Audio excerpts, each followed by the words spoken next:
ഞാൻ എൻ്റെ mobile number ലീക്കായതുകൊണ്ട് മൊബൈലിൽ നിരന്തരം ഫോൺ വരുന്നുണ്ട്, സൈലൻ്റ് ആക്കിയിട്ടൊക്കെയാണ് ഞാൻ. അതുകൊണ്ട് ഈ വിഷയങ്ങൾ അറിഞ്ഞില്ല. നമ്മൾ വേറൊരു ചെറിയൊരു സ്കൂളിലെ ചെറിയ കുട്ടികളെ പരിപാടി ഉണ്ടായിരുന്നു, അതിന് പോയത്. അത് കഴിഞ്ഞിട്ടുള്ളതാണ് ഈ പരിപാടി. അവർ എന്തൊക്കെയാണ് പറഞ്ഞതെന്നുള്ളത് ഇപ്പോൾ ഞാനെന്തോ പിരിവ് നടത്തുന്നത് പറഞ്ഞു. ഞാനൊരു പിരിവ് മുന്നേ അവർ നടത്തിയിട്ടില്ല. എൻ്റെ സ്വത്തും മുതലും വിറ്റിട്ടാണ് ഞാൻ ഈ വിഷയത്തിൽ നിൽക്കുന്നത്. ഇതെന്തെങ്കിലും ഒരു തെളിവോ കാര്യങ്ങളോ കൊണ്ടുവരാണെങ്കിൽ തീർച്ചയായിട്ടും ഞാൻ നടുവിൽ വന്ന് കല്ലെറിഞ്ഞു വന്നാളെ വലിയ പരിപാടികളെ ഉപയോഗിച്ച് PR വർക്ക് നടത്തുകയായിരുന്നതാണ് വലിയൊരു ആരോപണം. ഞാൻ PR വർക്ക് അങ്ങനെയാണ്, നിങ്ങളാണ് എൻ്റെ PR വർക്കിൻ്റെ ആൾക്കാർ. ഞാൻ ചെയ്യാനാണ് എൻ്റെ മുന്നിൽ ഇങ്ങനെ അതേമാതിരി ക്യാമറ വരുമ്പോൾ ഞാനൊരു സാധാരണ ആളെ ഞാനൊരു കാര്യം ചെയ്ത് കാര്യം ഏറ്റെടുത്ത് അത് ഞാൻ പൂർത്തിയാക്കി കഴിഞ്ഞു. പിന്നെ അത് കഴിഞ്ഞിട്ട് അതിൻ്റെ മുകളിൽ ഞാൻ എന്ത് ചെയ്യുന്നതെന്ന് പറഞ്ഞാൽ എനിക്ക് നേരിട്ട കുറേ കുറ്റങ്ങളും പ്രശ്നങ്ങളും എനിക്കുണ്ട്. ആ പ്രശ്നങ്ങളുടെ പിന്നീടാണ് ഞാൻ എന്തായാലും സംസാരിക്കുന്നത്.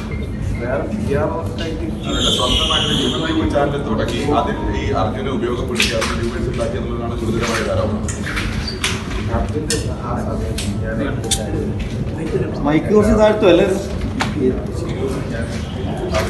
അർജുൻ്റെ ആ എൻ്റെ മനസ്സിന് വേണ്ടിയിട്ട് ഞാൻ തുടങ്ങിയതാണ്.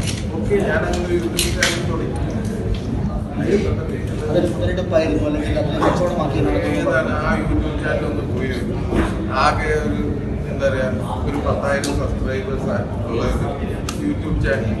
ഈ 10,000 സബ്സ്ക്രൈബേഴ്സിന് കാര്യങ്ങൾ മനസ്സിലാവാൻ വേണ്ടിയിട്ട് പലപ്പോഴും ഒരു ലൈവുകളും ഇല്ല. ഈ യൂട്യൂബ് ചാനലിൽ ഞാൻ നിരന്തരം ഈ അർജുൻ്റെ വിഷയങ്ങൾ എന്താണ് ജനങ്ങളെ മറന്നു പോകാതിരിക്കാൻ വേണ്ടിയിട്ട് ഞാൻ എന്താ ചെയ്യാൻ ശ്രമിച്ചു. ഈ യൂട്യൂബ് ചാനൽ ഞാൻ ഉണ്ടാക്കിയത് തന്നെ ഒന്ന് എന്താ പറയുക ഈ വിഷയങ്ങൾ ജനങ്ങളിൽ എത്തണം.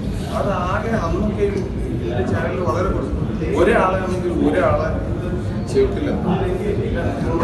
കന്നഡയിൽ ഞാൻ നിൽക്കുന്ന സമയങ്ങളെന്ന് പറഞ്ഞാൽ എനിക്ക് ഉള്ളത്ര സമയങ്ങൾ വേറെ അത്രമാത്രം ഞാൻ ചില സംവിധാനങ്ങളെ ഞാൻ കുറ്റം പറഞ്ഞിട്ടുണ്ട്.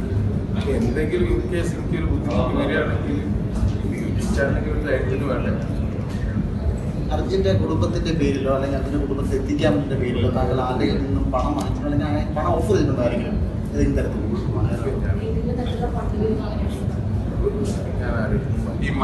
ഏറ്റവും ഒടുവിൽ ഇപ്പോൾ ഒരു വാർത്ത വരുന്നുണ്ട്. ഈശ്വർ മാൽപ്പെ മനാഫ് എന്നിവർക്കെതിരെ പോലീസ് കേസ് എടുത്തിട്ടുണ്ട്. ഈശ്വർ മാൽപ്പെ സമൂഹ മാധ്യമങ്ങളിലൂടെ പബ്ലിസിറ്റിക്ക് ശ്രമിച്ചു, സമാന്തര സംവിധാനമായി പ്രവർത്തിച്ചു. സമൂഹ മാധ്യമങ്ങളിലെ തെറ്റായ പ്രചാരണങ്ങൾക്കെതിരെ ഇപ്പോൾ ഈശ്വർ മാൽപ്പെ മനാഫ് എന്നിവർക്കെതിരെ പോലീസ് കേസെടുത്തു. ഒന്നര പോലീസാണ് കേസെടുത്തത്. ഈ വിഷയങ്ങളൊക്കെ അർജുൻ എടുക്കുന്നതിന് മുമ്പേ ആയിരുന്നെങ്കിൽ കുറച്ചുകൂടി നല്ലത്. പിന്നെ സുഖമായിരുന്നു ഒരേ എന്തൊരു നേരെ പെയ്യത് ഇങ്ങനെയൊക്കെയുള്ള ആരോപണം എൻ്റെ ഫാമിലിയായിട്ട് ഞാൻ കണ്ടിട്ടുള്ളൂ. ഞാൻ ആ ഫാമിലിയായിട്ട് ഇപ്പോഴും കാണുള്ളൂ. ആ അമ്മ എൻ്റെ അമ്മ ആയിട്ട് ഞാൻ ഇനിയിപ്പോൾ ആ ഫാമിലി മൊത്തം തള്ളി പറഞ്ഞാലും എനിക്ക് ഒരു എൻ്റെ ഫാമിലിയാണ്.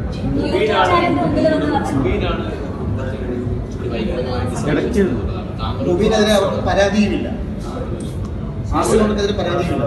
എൻ്റെ സ്വന്തം അനിയനാണ്. അതിനെപ്പറ്റിയൊന്നും എനിക്ക് കൂടുതൽ അറിയില്ല.